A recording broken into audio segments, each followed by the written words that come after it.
इस कहानी के लेखक हैं नीतीश कुमार। ये बात उन दिनों की है जब मैं 9वीं कक्षा में पढ़ता था। तब मेरी उम्र 14 साल थी। पापा की रेलवे में नौकरी होने के कारण हमें सरकारी क्वार्टर्स मिला हुआ था। जगह छोटी थी, पर मुझे इस बात की ज्यादा खुशी थी कि अब मुझे खुद का एक छोटा कमरा मिल गया था, जहां से पूरा रेलवे का क्रिकेट ग्राउंड दिखता था। मुझे क्रिकेट बहुत पसंद था। जब मुझे नींद नहीं आती थी तो मैं रात रात भर महेंद्र सिंह धोनी को अपने दिल की बातें बताता। उन्हें बताता कि आज मेरा दिन कैसे गुजरा, मैं किन किन लोगों से मिला, क्या क्या बातें हुई, सब कुछ। सच कहूं तो मैं उन्हें अपना मानता था, लेकिन इस घर में हमें एक और चीज मिली थी, एक टीवी जो कभी नहीं चलता था। पर एक रात मैं ऐसे ही अपने भगवान महेंद्र सिंह धोनी से बात कर रहा था कि अचानक मुझे प्यास लगी। मैं पानी पीने के लिए बाहर गया कि अचानक ही हॉल में रखा टीवी अपने आप ऑन हो गया, जिसमें एक औरत लाइव आकर मुझे देखकर बातें कर रही थी। हेलो देव, कैसे हो तुम? अच्छे देख रहे हो? अच्छा सुनो, मेरे पास तुम्हारे लिए एक खबर है। कल क्रिकेट ग्राउंड में एक खून होने वाला है, तुम ठीक से रहना। ओके, कल फिर मिलेंगे, बाय। मैं अभी सुन ही रहा था कि अचानक ही टीवी बंद हो गया। उस औरत की बात सुन मेरे होश उड़ गए। कौन थी वो औरत, और उसे मेरा नाम कैसे पता था, और लाइव आकर वो जो कह रही थी, क्या वो सचमुच होने वाला था?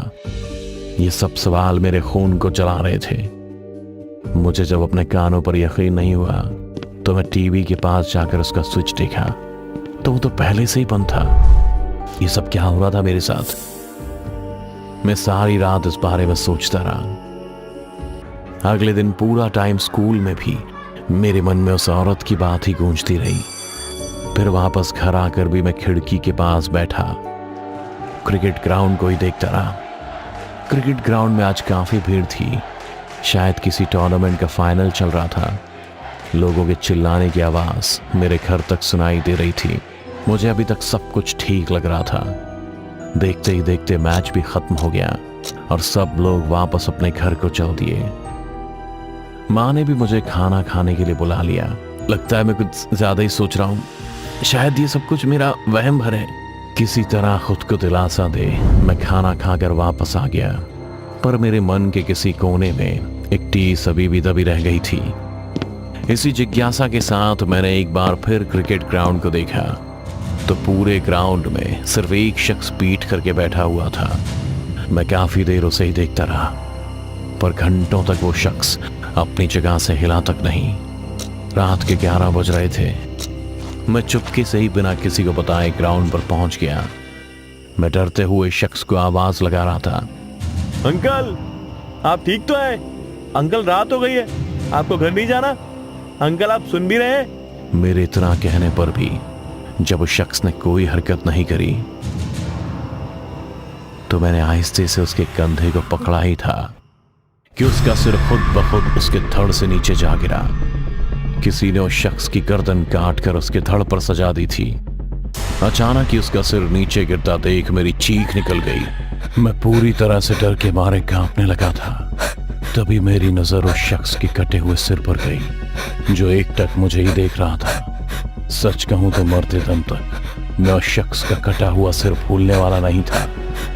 मैं तुरंत ही डरे सहमे दबे पांव वापस से अपने कमरे में आ गया, और खिड़की से ही वो बिना सर का धड़ देखता था। पर यह कैसे मुमकिन था? टीवी में कहा उस औरत का सच कैसे हो सकता था?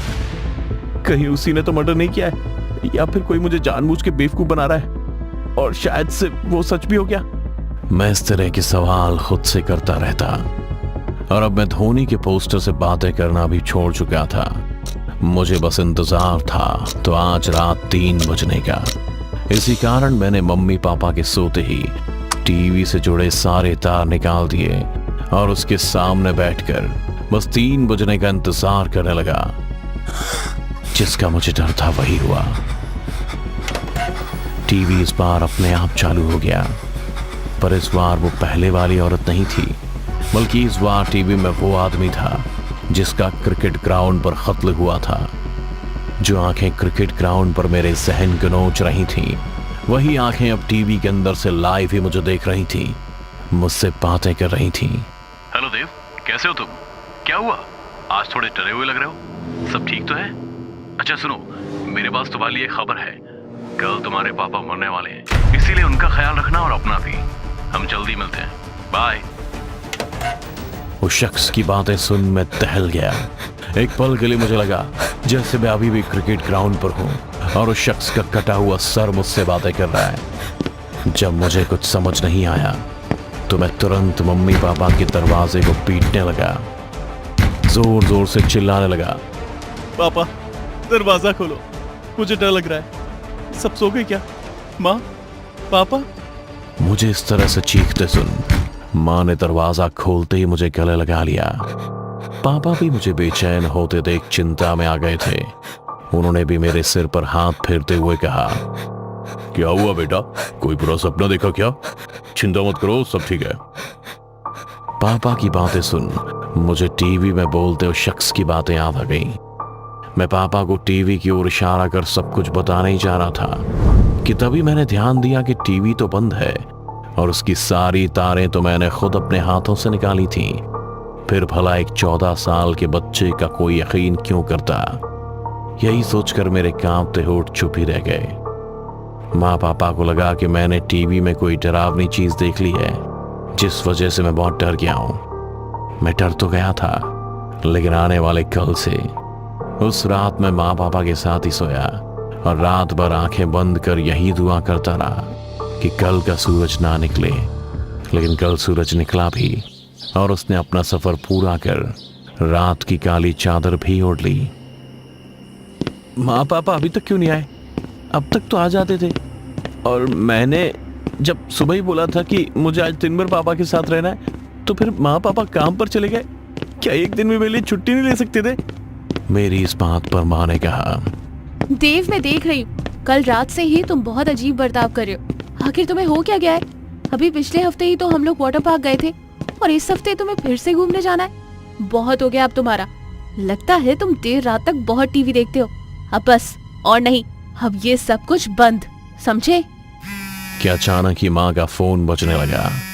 माँ के फोन उठाते ही मैं उनके चेहरे का रंग बदला साफ देख सकता था।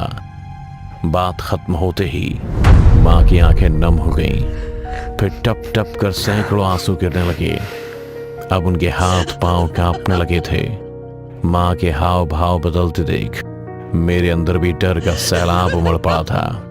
माँ तुम कुछ बोलती क्यों नहीं हो? माँ कुछ तो बोलो। माँ पापा ठीक तो है? मैं माँ को झकझोरते हुए उनसे पापा के बारे में पूछे जा रहा था, पर माँ ने मेरी किसी भी बात का कोई जवाब नहीं दिया। बस मेरे सर पर प्यार से हाथ फेरती हुई बोली, बेटा तुम घर पर ही रहना, मैं कुछ देर में आती हूँ, सब ठीक हो जाएगा और घबराना नहीं, मैं हूं ना। माँ ने मुझे बस इतना कहा और 2 कदम चली थी कि उन्हें पैरालिसिस का अटैक आ गया। रात भर अस्पताल के चक्कर काटने के बाद सुबह माँ वापस घर आई थी, पर पापा का अभी कुछ भी पता नहीं था। पैरालिसिस के अटैक के बाद माँ बस बोल सकती थी, लेकिन अब वो पूरी तरह से चलने में असमर्थ हो गई थी। मेरा पूरा घर अब सुनसान हो चुका था। मैं घर के कोने में गुमसुम सा बैठा रहता और माँ अपने कमरे में बिस्तर पर रोती रहती। अब न मुझे भूख लगती थी और ना प्यास। ऊपर से अभी तक पापा का कुछ अता पता नहीं था। पापा का पता लगाने का मेरे पास बस एक ही तरीका था, वो टीवी। देखते ही देखते कब रात के 3 बज गए मुझे पता ही नहीं चला। टीवी की तारें अभी भी टीवी से अलग थीं, मगर हर बार की तरह टीवी अपने आप ही ऑन हो गया। और इस बार जो मैंने देखा, उसे देख मेरी आंखों से आंसू नहीं थम रहे थे। इस बार टीवी में लाइव मेरे पापा थे। हेलो मेरे बेटे देव, कैसे हो तुम? क्या हुआ, आज तुम इतना रो क्यों रहे हो? सब ठीक तो है? अच्छा सुनो, मेरे पास तुम्हारे लिए खबर है। कल हमारे घर के ठीक सामने वाले घर में 4 लोगों की मौत होने वाली है, इसलिए अपना और अपनी माँ का ख्याल रखना। हम जल्दी मिलते हैं, बाय। इतना कहकर टीवी बंद हो गया। टीवी के बंद होते ही मैं तुरंत ही छटपटाता हुआ पापा पापा करता टीवी को गले से लगा लिया था।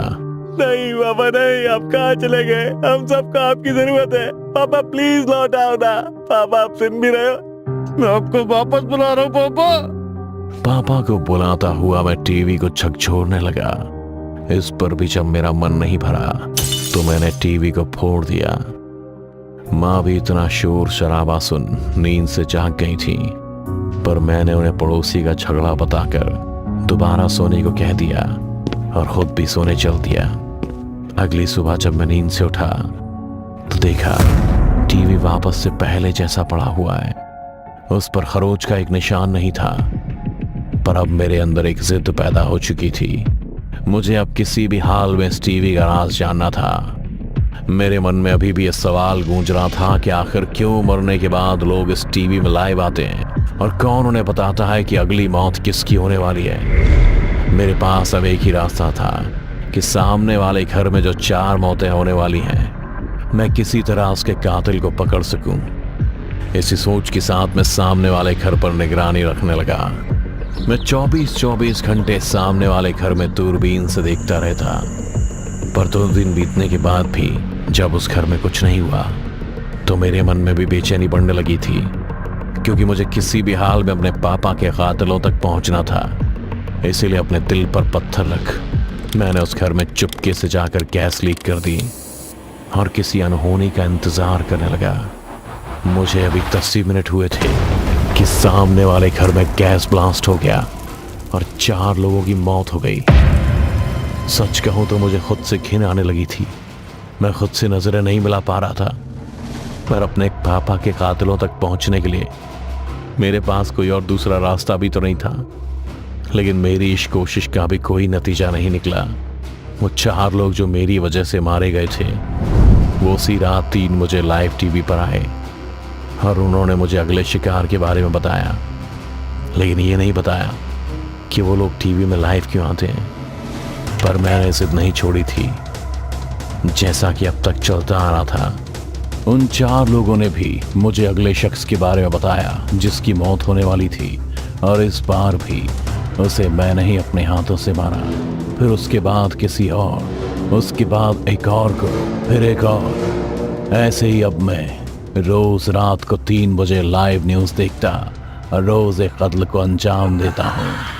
जो लोग मेरी ये कहानी देख रहे हैं वो लोग शायद मुझे पागल कहेंगे, या फिर उनके लिए मैं एक साइको या सीरियल किलर हूँ। पर सच तो ये है कि मैं रोज रात को 3 बजे लाइव टीवी देखता हूँ और बताए गए हर शिकार, हर हादसे को खुद अंजाम देता हूँ। आज मेरी उम्र 34 साल है। अब तक मैं सैकड़ों खून कर चुका हूँ। अनगिनत हादसों को अपने हाथों से प्लान किया है मैंने, और जाने कितने शहर बदले हैं, पर हर शहर में मैं अपनी माँ और टीवी को साथ लिए घूमता हूँ, क्योंकि मेरा मानना है कि जो होना है वो होकर रहता है। जिस तरह पापा को मरना था वो मर गए। अब मैं समझता हूँ कि मैं तो बस एक जरिया हूँ आपकी मौत का, जैसे मेरा टीवी मेरे सीरियल किलर बनने की एक वजह भर है। तो खबरदार रहना, कहीं अगली खबर आपकी ना हो, और अगर हुई तो हम और आप जल्दी मिलेंगे। तब तक अपना ख्याल रखिए। बाय।